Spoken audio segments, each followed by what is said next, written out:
Hello, I'm Sean Smith, and this is Geek Talk News.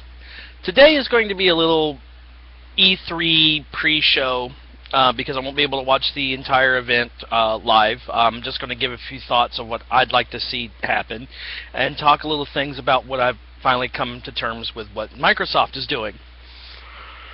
Well, I'm looking forward to seeing about some of the new games that are premiering at E3 and hearing about more of the consoles, but more and more I want to talk about the new Xbox One. Microsoft, after going through more information has being released and more understanding, Microsoft has shot themselves in the foot. Let's put it this way, especially with the games. I can buy a game, I have my system, and then say I want to sell it to a friend, sell it to that friend, and they can keep that game and they can only play that game anymore. Nobody else can get that game. They can't loan it, or I don't know if they can loan it to anybody or anything like that. But the whole thing is just a big mess. Microsoft has really shot themselves in the foot. Basically, Microsoft is trying to shut down the used games in the rental market, which is huge. Now, someone who used to work in a video store, so I know a little bit about the rental portion. Money spent for something in a rental facility was sometimes up to 3 times the store price, the retail price. I've seen things sell for like a copy.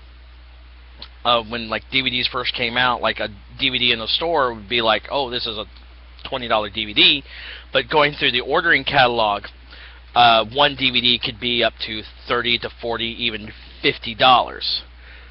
That way, the company is recouping the cost somehow, and then that way, when the person rents, that's why sometimes the rental is kind of high and things.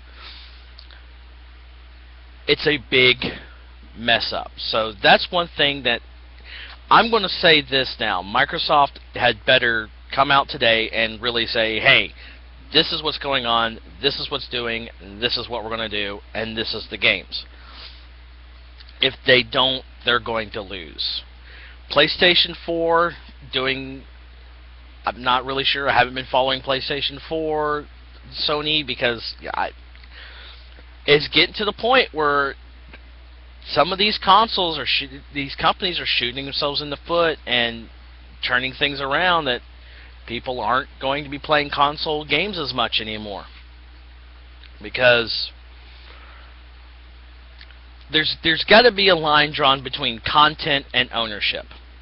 Basically, it's like a guy wanting to will his entire iTunes library to his kids and told, oh no, you can't.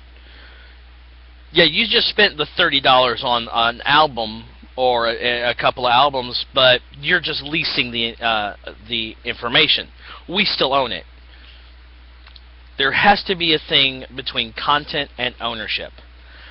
It's like buying a disc, putting it in your Xbox One, it saves to the hard drive, the disc becomes useless.